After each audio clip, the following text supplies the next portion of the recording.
Hi everyone, welcome back. Last lecture में हम लोग री इशू और फोरफीचर से रिलेटेड एंट्रीज देख चुके हैं। आज हम उसी की कंटिन्यूएशन में एक क्वेश्चन सॉल्व करेंगे और क्वेश्चन जो है वो पिछली वीडियो से हल्का सा अलग होगा, क्योंकि आज हम ऐसे क्लासिफिकेशन ऑफ शेयर्स की बात करेंगे जो ओरिजिनली एक प्रीमियम पर इशू किए गए हैं। Right, so let's get started. Question आपकी स्क्रीन पर शो हो रहा होगा। Let's write down all the details. हम क्या करेंगे, क्योंकि हमारे पास थोड़ा सा जगह का कंस्ट्रेंट है, तो हम पहले एप्लीकेशन से रिलेटेड सारी एंट्रीज देख लेंगे, फिर allotment and then first call and then final call. Right, तो सबसे पहले हमें गिवन है कि कंपनी ने 30,000 शेयर्स इशू किए हैं of ₹100 each at a premium of ₹20, payable as 30 on application with ₹10 of premium, 20 on allotment with ₹10 of premium, then again 30 on first call and 20 on final call. Right, तो ये है हमारे पास question. अब हमें इसी में कुछ वेरिएशंस गिवन है कि एक शेयर होल्डर ऐसा था जिसने अलॉटमेंट मनी पे नहीं किया और उसके फोरफीट कर दिए गए शेयर्स, एक ऐसा है जिसने फर्स्ट कॉल पे नहीं की। राइट, तो उसे हम बाद में डील करेंगे, पहले हम एप्लीकेशन से रिलेटेड एंट्रीज देख लेंगे। तो एप्लीकेशन से रिलेटेड जितना भी डेटा है पहले वो देख लेते हैं।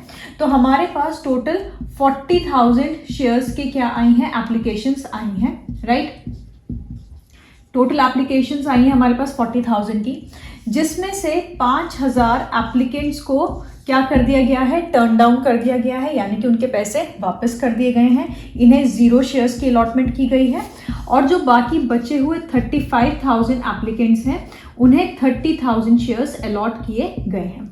राइट, तो टोटल जो आपका एप्लीकेशन है वो कितने के लिए आई है, 40,000 के लिए आई है, और टोटल अलॉटमेंट कितने की हुई है, 30,000 की हुई है। ये मैंने आपको लास्ट क्लास में भी बताया था कि अलॉटमेंट जो है इशू से ज़्यादा नहीं हो सकती है। तो ये क्या है, प्रोपोर्शनेट अलॉटमेंट, और ये क्या है, पैसा रिटर्न कर दिया गया है। तो प्रोपोर्शनेट अलॉटमेंट किस हिसाब से की गई है, जिन शेयर होल्डर्स ने 35,000 शेयर्स के लिए अप्लाई किया था उन्हें 30,000 शेयर्स दिए गए हैं, और जो एक्स्ट्रा पैसा आ गया था इन शेयर होल्डर से उसे हमने नेक्स्ट कॉल में एडजस्ट कर दिया है, और नेक्स्ट कॉल क्या है, हमारी अलॉटमेंट की है। राइट, तो सबसे पहले इसकी एंट्री कर लेते हैं। सबसे पहले जो एंट्री होगी वो होगी बैंक अकाउंट डेबिट। अब यहाँ पर मैं साथ साथ में आपके अमाउंट्स लिखती जाऊंगी। अब याद रखिएगा, सबसे इंपॉर्टेंट चीज़ इसमें अमाउंट ही होता है, और अमाउंट आप कभी भी एडजस्ट करने की कोशिश मत करिए कि डेबिट और क्रेडिट बराबर हो जाए। जो ओरिजिनली अमाउंट आ रहा है वो ही लिखिए, वहीं से आपकी गलती स्पॉट आउट होगी। अब बैंक अकाउंट, जितना पैसा रिसीव होगा वो आएगा बैंक अकाउंट में। तो 40,000 शेयर्स पर कितने रिसीव होंगे, 30 + 10 दैट इज ₹40 रिसीव होंगे, क्योंकि ₹30 भिजवाए जाएंगे एप्लीकेशन के लिए और 10 भिजवाए जाएंगे सिक्योरिटीज प्रीमियम के लिए। राइट, तो ये कितना हो जाएगा, 16 लाख का अमाउंट आपका आ जाएगा। 40,000 × 40। ओके, इसमें से 2 शेयर एप्लीकेशन। राइट, ये पैसा किस लिए आया है हमारे पास, ये आया है पैसा शेयर एप्लीकेशन का। कितना आया है, 16 लाख रुपीस आया है हमारे शेयर एप्लीकेशन का पैसा। तो ये तो हो गई हमारी फर्स्ट एंट्री। अब हम देखेंगे कि जो ये शेयर एप्लीकेशन में 16 लाख रुपीस आए थे, इसे हम किस तरीके से डिस्ट्रीब्यूट करेंगे। डिस्ट्रीब्यूट यानी कि कौन कितना पैसा शेयर कैपिटल में जाएगा, कितना सिक्योरिटीज प्रीमियम में जाएगा, कितना पैसा वापस कर दिया जाएगा, और कितना नेक्स्ट कॉल में एडजस्ट किया जाएगा। तो यहाँ पर हम लिखते हैं share application account debit. Right, कितने से डेबिट हो जाएगा, ये 16 लाख से डेबिट हो जाएगा। अब सबसे पहले 2 बैंक अकाउंट, ये वो पैसा जो वापस कर दिया जाएगा। राइट, जो एक्स्ट्रा एप्लीकेशंस हमारे पास आई हैं जिनका पैसा हम लोग वापस करेंगे, कितना है, 5,000 शेयर्स पे पैसा वापस कर दिया जाएगा। कितना, 5,000 एप्लीकेंट्स को ₹40 उनके वापस कर दिए जाएंगे। सो this would B 2 lakh rupees. Right, 5,000 × 40। उसके बाद नेक्स्ट होगा, कुछ पैसा किस में जाएगा, सिक्योरिटी प्रीमियम में जाएगा। राइट, हमें पता है हम लोग सिक्योरिटीज प्रीमियम का अकाउंट खोलते हैं, तो ये जाएगा 2 सिक्योरिटीज प्रीमियम अकाउंट। ये रिजर्व है, और रिजर्व्स हमें पता है कहाँ दिखाए जाते हैं, बैलेंस शीट में लायबिलिटी साइड पे दिखाए जाते हैं। तो ऑब्वियसली इसका कौन सा बैलेंस होगा, क्रेडिट बैलेंस होगा। तो सिक्योरिटी प्रीमियम में कितना चला जाएगा, 30,000 शेयर्स पर कितने रुपए, ₹10. So this would be 30,000 × 10, which would be equal to 3 lakh rupees. So this is 2 lakh, this is 3 lakh. उसके बाद हम देख लेते हैं कि कितना पैसा एक्स्ट्रा है हमारे पास यहाँ से, जो नेक्स्ट कॉल में क्या होगा, ट्रांसफर होगा। तो नेक्स्ट कॉल का नाम क्या है, 2 share allotment account, right, two share allotment account. अब देखिए यहाँ पर पैसे कितने पे आने चाहिए थे, 30,000 पर, आए कितने पे हैं, 35,000 पर, यानी कि एक्स्ट्रा कितना है, 5,000। 5,000 शेयर्स पे कितना एक्स्ट्रा अमाउंट आया होगा, 40 rupees. So this is 5,000 into 40 which is equals to rupees 2 lakh, यानी कि 2 लाख रुपीज किस में चला जाएगा, अलॉटमेंट में चला जाएगा, राइट। तो यहाँ पर शेयर अलॉटमेंट अकाउंट में कितना आ जाएगा, 2 लाख रुपीज आ जाएगा आपके शेयर अलॉटमेंट में, राइट। उसके बाद यहाँ पर आएगा टू शेयर कैपिटल। अब फाइनली वो पैसा एप्लीकेशन का जो किस में जाएगा, शेयर कैपिटल का हिस्सा बनेगा, जो आपकी बैलेंस शीट में दिखाया जाएगा। तो यहाँ पे हमें पता है ओरिजिनल फेस वैल्यू आती है जो आपकी ओरिजिनल क्वांटिटी होती है शेयर्स की। तो कितनी है आपकी ओरिजिनल क्वांटिटी, 30,000। फेस वैल्यू कितनी थी इस कॉल की, 30 रुपीज। 10 रुपीज क्या था, सिक्योरिटी प्रीमियम का। तो यहाँ पे अमाउंट कितना आएगा, 30। So this would be 30,000 into 30 which will be equal to 9 lakh rupees, right. अब मैंने क्या किया है, अगर आप डेबिट साइड पे देखेंगे तो कितना है, 16 लाख। अब क्रेडिट पे देखिए 2 lakh plus 3 lakh, this is 5 lakh. 5 lakh plus 2 lakh is 7 lakh. 9 lakh plus 7 lakh is 16 lakh, right. तो क्रेडिट साइड का टोटल कितना आ गया है, 16 लाख रुपीज। इसका कितना है, 16 लाख। तो ये हो गई आपकी एप्लीकेशन की एंट्री, राइट। ये अब बात करते हैं अलॉटमेंट की। अब अलॉटमेंट पे कुछ कॉल्स एंड अरियर्स हैं, मतलब एक ऐसा शेयर होल्डर है जिसने पैसे नहीं दिए हैं, लेकिन वो क्या होगा, वो रिसीव की एंट्री में आएगा। ड्यू की एंट्री तो पूरे अपने ओरिजिनल अमाउंट से होगी, तो पहले ड्यू की एंट्री कर लेते हैं। तो ड्यू की एंट्री के लिए हमारे पास सबसे पहले क्या आ जाएगा, share allotment account debit, right. कितने से डेबिट होगा, 30 रुपीज रिसीव होने चाहिए हैं कितने शेयर्स पर, 30,000 शेयर्स पर। तो यहाँ पर कितना आ जाएगा, 9 लाख रुपीज। 2, अब पूरा अमाउंट जो है वो शेयर कैपिटल में नहीं जाएगा, कुछ किस में जाएगा, सिक्योरिटीज प्रीमियम में जाएगा, और कुछ किस में जाएगा, शेयर कैपिटल में जाएगा। तो सिक्योरिटीज प्रीमियम में कितना जाएगा, 2 securities premium, right. Securities premium में कितना अमाउंट जाएगा, यह जाएगा 10 rupees on 30,000 shares, this would B 3 lakh rupees, right. उसके बाद 2 शेयर कैपिटल। शेयर कैपिटल में कितना पैसा जाएगा आपके अलॉटमेंट से, 20 रुपीज ऑन 30,000 शेयर्स। तो ये कितना आ गया, 6 लाख रुपीज, राइट। तो ये तो हो गई हमारी ड्यू की एंट्री। अब देख लेते हैं कुछ वर्किंग कॉल्स एंड अरियर्स के लिए, राइट। अब आपके क्वेश्चन में स्पेसिफाइड होगा वैसे तो कि कॉल्स एंड अरियर्स शो करना है या फिर नहीं शो करना है, राइट। अब यहाँ पे पहले हम देख लेते हैं कि एक शेयर होल्डर है, हमें गिवन है कि उसे 600 शेयर्स अलॉट किए गए थे, मतलब उसने अप्लाई ज़्यादा के लिए किया होगा, लेकिन उसे अलॉट कितने के किए गए हैं, 600 शेयर्स किए गए हैं। उसने क्या किया है, उसने अलॉटमेंट का पैसा नहीं दिया है, राइट। उसने अलॉटमेंट का पैसा नहीं दिया और इमीडिएटली कंपनी ने उसके शेयर्स को फोरफीट कर दिया। तो पहले देख लेते हैं कि उसकी कॉल्स एंड अरियर्स कितने की हैं। नाउ पहले हम ये देखेंगे कि उसने अप्लाई कितने शेयर्स के लिए किया था। हमें ये इसलिए देखना पड़ेगा क्योंकि हमें पता है कि 35,000 जो शेयर होल्डर्स थे उन्हें हमने कितने शेयर्स दिए थे, 30,000। मतलब जो ये क्लासिफिकेशन थी हमारे शेयर होल्डर्स की, इन्होंने एक्स्ट्रा पैसा भिजवाया था और इन्हें कम शेयर्स दिए गए थे। तो जाहिर सी बात है जिसे 600 शेयर्स अलॉट किए गए हैं उसने भी कुछ एक्स्ट्रा पैसा भिजवाया होगा, क्योंकि उसने भी ज़्यादा शेयर्स के लिए अप्लाई किया होगा। तो हमें ये देखना पड़ेगा कि उसने ओरिजिनली कितने शेयर्स के लिए अप्लाई किया था। नाउ लेट्स सी उसने कितने शेयर्स के लिए अप्लाई किया था। अब जिसे 30 शेयर्स अलॉट हुए हैं उसने कितने के लिए अप्लाई किया था, 35 शेयर्स के लिए। तो जिसे एक शेयर अलॉट हुआ होगा उसने कितने शेयर्स के लिए अप्लाई किया होगा, 35/30। तो जिसे 600 शेयर्स अलॉट हुए हैं उसने कितने के लिए अप्लाई किया होगा, 35 multiplied by 600 divided by 30, this would be equal to 700 shares. यानी कि ए ने कितने शेयर्स के लिए अप्लाई किया था, 700 शेयर्स के लिए अप्लाई किया था, राइट। तो उसने कितने शेयर्स पे एक्स्ट्रा पैसा भिजवाया होगा, 100 शेयर्स पे उसने एक्स्ट्रा पैसा भिजवाया होगा। कितना एक्स्ट्रा भिजवाया होगा, 30 + 10 दैट इज 40 रुपीज। तो उसने कितना एक्स्ट्रा पैसा भिजवाया होगा, 4,000 रुपीज उसने एक्स्ट्रा भिजवाए होंगे, राइट। अब देख लेते हैं कि उसे एक्चुअल में अलॉटमेंट में कितने पैसे देने थे। उसे देने थे 30 रुपीज। कितने शेयर्स पर, 600 शेयर्स पर उसे कितने रुपीस देने थे, 30 रुपीस देने थे, which is equal to rupees 18,000। उसे कितने देने थे, 18,000, और 4,000 वो पहले दे चुका है। तो बैलेंसिंग फिगर कितना आ गया, रुपीज 14,000। यानी कि उसकी कॉल्स इन अरियर्स कितने की है, 14,000 की है। कैसे कैलकुलेट किया, उसकी देनदारी कितने की थी, 18,000 की, लेकिन 4,000 वो एप्लीकेशन के साथ एक्स्ट्रा दे चुका है, तो कितना हुआ एक्चुअल अमाउंट, 14,000। तो कॉल्स इन अरियर्स कितने की आ गई हमारे पास, ₹14,000 की आ गई है। अब कर लेते हैं यहाँ पे रिसीप्ट की एंट्री। अब रिसीप्ट की एंट्री में सबसे पहले क्या आएगा, बैंक अकाउंट डेबिट, राइट। अब ये बैंक अकाउंट डेबिट हो गया, कितना रिसीव होना चाहिए है ओरिजिनली, कितना टोटल रिसीव होना चाहिए है, 9 लाख रुपीस रिसीव होना चाहिए है। लेकिन अगर आपको याद होगा एप्लीकेशन पे कितना एक्स्ट्रा अमाउंट आ गया था, 2 लाख रुपीस एक्स्ट्रा आ गए थे, वो हमने किस में एडजस्ट करने थे, अलॉटमेंट में करने थे। तो जाहिर सी बात है कि 2 लाख रुपए हमें क्या होंगे, कम मिलेंगे। और उसके बाद एक ऐसा शेयर होल्डर है जिसने 14,000 रुपए नहीं दिए हैं, तो 14,000 रुपए भी क्या हो जाएंगे, माइनस हो जाएंगे। तो ये क्या हो जाएगा, 9 lakh minus 2 lakh will be 7 lakh, 7 lakh minus 14,000 will be your 6,86,000, right. तो हमें बैंक में कितना रिसीव होंगे, 6,86,000। अब उसके बाद अब हम देख लेते हैं कि और क्या क्या चीजें आएंगी। अब यहाँ पर मैं दिखा रही हूँ कॉल्स इन अरियर्स। बेटा अगर आपको कॉल्स इन अरियर्स का अकाउंट नहीं बनाना है तो आप इसे हटा दीजिएगा। Calls in arrears account debit, कितनी है कॉल्स इन अरियर्स, 14,000, राइट।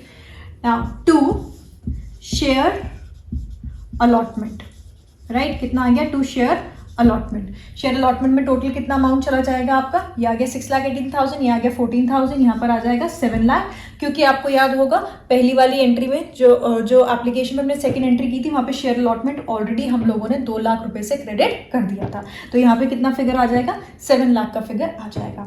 अगर आपको क्वेश्चन में स्पेसिफाइड होगा कि आपको कॉल्स एंड अरियर्स का अकाउंट मेंटेन नहीं करना है तो एंट्री क्या हो जाएगी उस केस में, bank account debit to share allotment account, right. और दोनों जगह अमाउंट क्या आ जाएगा, 6,86,000 एंड 6,86,000, राइट। तो ये तो हो गई हमारी कौन सी एंट्री, ये हो गई हमारी अलॉटमेंट से रिलेटेड एंट्री। अब हमें क्वेश्चन में स्पेसिफाइड है, बेटा इसका स्क्रीनशॉट रखते रहिए ताकि मैं आगे आगे बताती रहूं इसे हटाकर। अब हमें ये बताया गया है कि जो ये इंडिविजुअल था इसके शेयर्स को हमने क्या किया है, फोरफीट कर दिया है।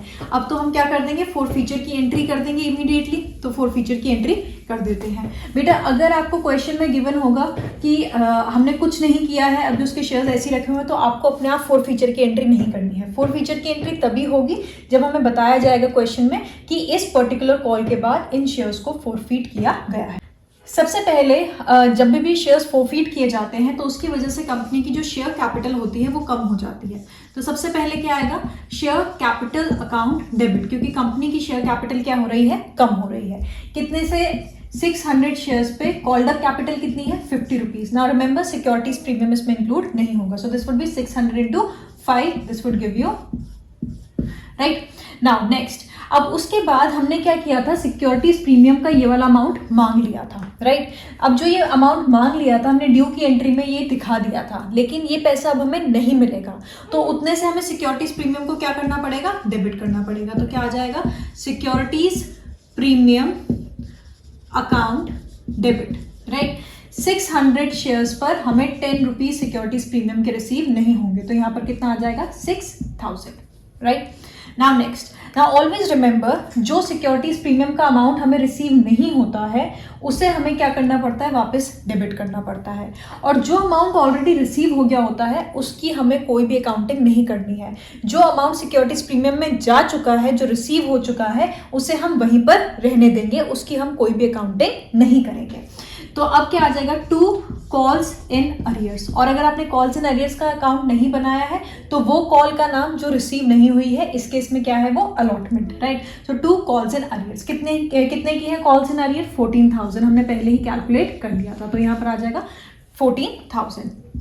उसके बाद टू शेयर फोरफीचर, यहाँ पर वो अमाउंट आता है जो कंपनी ने जब्त कर लिया है या एज अ पेनल्टी कि भाई तुमने आगे के पैसे नहीं दिए हैं, हमारा टाइम बर्बाद किया है।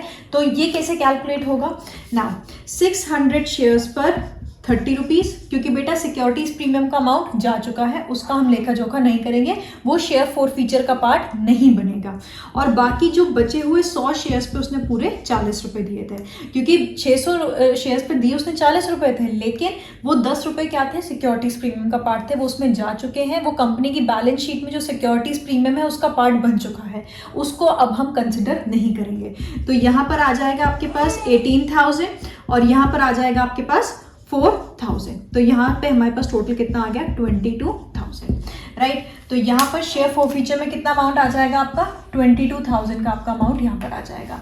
इसका टोटल करेंगे तो कितना आ गया, 36,000। इसका टोटल करेंगे तो कितना आ गया, 36,000। मतलब डेबिट और क्रेडिट क्या हो गया है, मैच हो गया है। तो ये हो गई हमारी फॉरफीचर की entry. Now let's move to your first call. First call पर जो ड्यू की एंट्री होगी वो पूरे ओरिजिनल अमाउंट से होगी, और उसके बाद जो रिसीप्ट की एंट्री होगी उसमें हम लोग कॉल्स एंड अरियर्स को देख लेंगे। तो पहले ड्यू की एंट्री कर लेते हैं और फिर हम कैलकुलेट करेंगे कॉल्स एंड अरियर्स। तो सबसे पहले यहाँ पर आ जाएगा share first call account debit. अब ओरिजिनली नंबर ऑफ शेयर्स था 30,000, लेकिन अब 600 शेयर्स फॉरफीट कर दिए गए हैं, तो रिमेनिंग शेयर्स हैं 29,400। इस पे हमें रिसीव होने चाहिए हैं 30 rupees, which is equivalent to 8,82,000 to share capital. और ये पूरा पैसा शेयर कैपिटल में जाएगा, क्योंकि कुछ भी सिक्योरिटीज प्रीमियम या डिस्काउंट का पैसा इसमें इंक्लूडेड नहीं है। तो यहाँ पर भी आ जाएगा 8,82,000, राइट। अब देख लेते हैं कि हमारे पास कॉल्स एंड अरियर से रिलेटेड क्या डिटेल्स गिवन है। तो एक शेयर होल्डर था बी, जिसने 1050 शेयर्स के लिए अप्लाई किया था, यानी कि 1050 शेयर्स के लिए उसने अप्लाई किया था, और उसने अपनी फर्स्ट कॉल जो है वो पे नहीं की है, यानी कि 1050 शेयर्स के लिए जिसने एप्लीकेशन दी थी उसने 30 रुपीज़ आपके फर्स्ट कॉल पे नहीं किए हैं। अब पहली चीज़ हमें पता है कि प्रोपोर्शनेट अलॉटमेंट हो रखी है, तो जिसने 1050 शेयर्स के लिए अप्लाई किया होगा उसे 1050 शेयर्स नहीं मिले होंगे। तो पहले ये कैलकुलेट कर लेते हैं कि उसे एक्चुअल में कितने शेयर्स मिले थे। तो जिसने 35 शेयर्स के लिए अप्लाई किया था उसे 30 शेयर्स मिले थे। तो जिसने एक शेयर के लिए अप्लाई किया होगा उसे मिले होंगे 30 डिवाइडेड बाय 35, और जिसने 1050 शेयर्स के लिए अप्लाई किया होगा उसे मिले होंगे 30 multiplied by 1050 divided by 35, this will give you 900 shares, right. तो यानी कि बी ने कितने शेयर्स के लिए अप्लाई किया होगा, 900 शेयर्स के लिए अप्लाई किया होगा, और 900 शेयर्स पे उसने कितना अमाउंट पे नहीं किया होगा, 30 रुपीज़ पे नहीं किए होंगे। तो जो हमारी कॉल्स एंड अरियर्स हैं वो कितनी आ जाएंगी, 900 शेयर्स पर 30 rupees, which is equivalent to 27,000, right. तो 27,000 रुपीज़ हमें कम रिसीव हुए होंगे, क्योंकि वो क्या है, कॉल्स एंड अरियर्स हैं। अब उसकी एंट्री देख लेते हैं दोनों तरीके से। अगर आपके क्वेश्चन में स्पेसिफाइड होगा कि कॉल्स एंड अरियर्स का अकाउंट बनाना है, या फिर अगर आपके क्वेश्चन में स्पेसिफाइड होगा कि कॉल्स एंड अरियर्स का अकाउंट क्रिएट नहीं करना है। तो सबसे पहले बैंक अकाउंट डेबिट। अब बैंक में कितना पैसा आना चाहिए था, 8,82,000 रुपीज़ आने चाहिए थे, लेकिन 27,000 रुपीज़ कम रिसीव होंगे। तो 27,000 रुपीज़ हम माइनस कर देंगे, हमारे पास अमाउंट कितना आ गया, 8,55,000 का हमारे पास अमाउंट आ गया। Then we have calls in arrears account debit. कितने की है हमारी कॉल्स इन अरियर, 27,000 की है हमारी calls in arrears. To share first call, right. Share first call में कितना अमाउंट चला जाएगा, 8,82,000। अब ये हमारा डेबिट साइड, ये हमारा क्रेडिट साइड, दोनों देखिए मैच हो रहे हैं, बिल्कुल मैच हो रहे हैं। अगर कॉल्स एंड अरियर्स का अकाउंट मेंटेन नहीं करना होगा तो एंट्री हमारी क्या हो जाएगी, bank account debit to share first call. कितना अमाउंट आ जाएगा, 8,55,000 एंड 8,55,000। जब आप लोग फॉरफीचर की एंट्री करेंगे तो अगर आपने कॉल्स एंड अरियर्स का अकाउंट बना रखा होगा तो कॉल्स एंड अरियर्स का अकाउंट क्या हो जाएगा, क्लोज हो जाएगा, यानी कि हम उसे क्रेडिट कर देंगे। और अगर आपने कॉल्स एंड अरियर्स का अकाउंट क्रिएट नहीं किया होगा तो उसकी जगह क्या आएगा, आपका शेयर फर्स्ट कॉल का अकाउंट क्रिएट होगा, कितने का, 27,000 का। तो इस तरीके से हमारी कौन सी एंट्री हो गई है, फर्स्ट कॉल की एंट्री हो गई है। अब इन शेयर्स को पूरा उसी टाइम पर फोरफीट कर दिया गया है। तो फोरफीचर की एंट्री देख लेते हैं। शेयर कैपिटल को हम लोग क्या कर देंगे, डेबिट कर देंगे, क्योंकि हमें शेयर कैपिटल को कम करना है। कितने से कम करना है, 900 शेयर्स पर जितनी कॉल्ड अप कैपिटल है without securities premium. So 30 + 20 + 30 is 80। So this would B 900 into 80, that is 72,000 rupees. 2 calls in arrears. अगर कॉल्स इन अरियर्स का अकाउंट नहीं बनाया है तो जो अनपेड कॉल है इस केस में वो क्या होगी, फर्स्ट कॉल, उसका नाम आ जाएगा। 2 कॉल्स इन अरियर्स कितनी है, हमने कैलकुलेट कर रखी है 27,000। 2 शेयर फॉरफीचर, यहाँ पर वो अमाउंट आएगा जो कंपनी ने ले लिया है और अब वो वापस नहीं करेंगे। तो 900 शेयर्स पर जो हमारी अभी तक हमें पैसे रिसीव हो गए हैं without securities premium. So 30 rupees on application, 20 rupees on allotment, यानी कि 50 rupees. So this would B 45,000 rupees. तो यहाँ पर आ जाएगा 45,000 rupees. Debit side 72,000, credit side 27 + 45 will give you 72,000 rupees. तो ये तो आपकी किसकी एंट्री हो गई, ये हो गई आपकी फॉरफीचर की एंट्री। अब फाइनल कॉल वाली एंट्री देख लेते हैं। उसमें कोई भी क्लॉज गिवन नहीं है, तो मतलब ड्यू की एंट्री होगी और फिर रिसीप्ट की एंट्री होगी। ड्यू की एंट्री कितने से हो जाएगी, शेयर फाइनल कॉल, अब इसे आप सेकेंड एंड फाइनल कॉल भी दिखा सकते हैं, मैंने सिर्फ फाइनल कॉल लिखा है, टू शेयर कैपिटल, राइट। अब पहले 30,000 शेयर्स थे, फिर 600 हमने फोरफीट कर दिए, फिर 900 फोरफीट कर दिए, तो हमारे पास कितने शेयर्स बचे हैं, 28,500 शेयर्स बचे हैं। इस पे कितने रुपीस, 20 रुपीज। तो यहाँ पर आपके पास कितना आ जाएगा, 5,70,000, राइट, 5,70,000। अब पूरा का पूरा पैसा रिसीव हो जाएगा, तो एंट्री क्या हो जाएगी, bank account debit to share final call, कितने से, 5,70,000 एंड 5,70,000। अब इसके बाद कंपनी ने क्या किए हैं, जो 1000 शेयर्स थे, टोटल कितने फोरफीट किए गए, 1500 शेयर्स टोटल फोरफीट किए गए। इसमें से कंपनी 1000 शेयर्स क्या कर रही है, री इशू कर रही है। तो अब देख लेते हैं री इशू की एंट्री, और लास्ट में जो एक्स्ट्रा शेयर फोरफीचर का अमाउंट कैपिटल रिजर्व में डाला जाएगा उसकी एंट्री। तो उसके लिए बोर्ड क्लियर कर लेते हैं। Let's move to that. Total 1500 shares में से कंपनी 1000 शेयर्स को री इशू कर रही है, राइट। तो पहले हम उस री इशू की एंट्री देख लेंगे, और उस री इशू से रिलेटेड हमें कुछ कंडीशंस गिवन है कि ए और बी, हमारे पास 2 लोग थे, 2 शेयर होल्डर्स थे जिनके हमने शेयर्स फोरफीट किए थे। बी के 900 शेयर्स फोरफीट किए गए थे और ए के 600 शेयर्स फोरफीट किए गए थे। तो बी के पूरे 900 और ए के 100 शेयर्स को हम क्या कर रहे हैं, री इशू कर रहे हैं। इसके पूरे 900 और इसके 100 शेयर्स को हम लोग फोरफीट कर रहे हैं, री इशू कर रहे हैं। सबसे पहले री इशू की एंट्री कर लेते हैं, राइट। तो पहले हमें पैसा रिसीव होगा, तो क्या आ जाएगा, bank account debit, right. Company की शेयर कैपिटल फिर से बढ़ जाएगी, तो क्या आ जाएगा, to share capital, right. Bank में कितना पैसा आएगा, 1000 शेयर्स पर 80 रुपीज रिसीव होंगे, सो दिस वुड बी 80,000, राइट। और शेयर कैपिटल की अगर मैं बात करूं तो 100 रुपीज ऑन 1000 शेयर्स, क्योंकि हमें पता है यहाँ पे फेस वैल्यू ही आती है शेयर्स की, तो ये हो जाएगा आपका 1 लाख रुपीज, राइट। अब जो 20,000 का हमने डिस्काउंट दिया है, राइट, जो यहाँ पे हमें डिस्काउंट लग रहा है वो कहाँ से जाता है, शेयर फोरफीचर से जाता है। तो यहाँ पर क्या हो जाएगा, share forfeiture account debit 20,000, right. So this is 80,000, 20,000 and 1 lakh rupees. ये हो गई हमारी री इशू की एंट्री। अब हमें क्या करना है, जो शेयर फोरफीचर का रिमेनिंग अमाउंट है उसे कैपिटल रिजर्व में डालना है। लेकिन यहाँ पर एक कंडीशन है कि जो शेयर फोरफीचर का इसका तो पूरा अमाउंट और इसका सिर्फ 100 रुपीज, 100 शेयर्स का जो अमाउंट है वो जाएगा। तो हमें कैलकुलेट करना पड़ेगा कि शेयर फोरफीचर का कितना अमाउंट था, इसका 900 शेयर्स पे और इसका 100 शेयर्स पर, और कितना अमाउंट ऑफ रिमेनिंग है, क्योंकि 20,000 रुपीज यूज हो चुके हैं, तो बाकी रिमेनिंग किस में चला जाएगा, कैपिटल रिजर्व में चला जाएगा। तो सबसे पहले देख लेते हैं, अगर आप ए बी की फोरफीचर वाली एंट्री देखेंगे तो वहां पर शेयर फोरफीचर में कितना अमाउंट गया था, 45,000 रुपीज गए थे, राइट। और पूरे 900 शेयर्स थे, तो 45,000 पूरा क्या था आपका, वो यूज हो जाएगा। सो this would be your 45,000 rupees.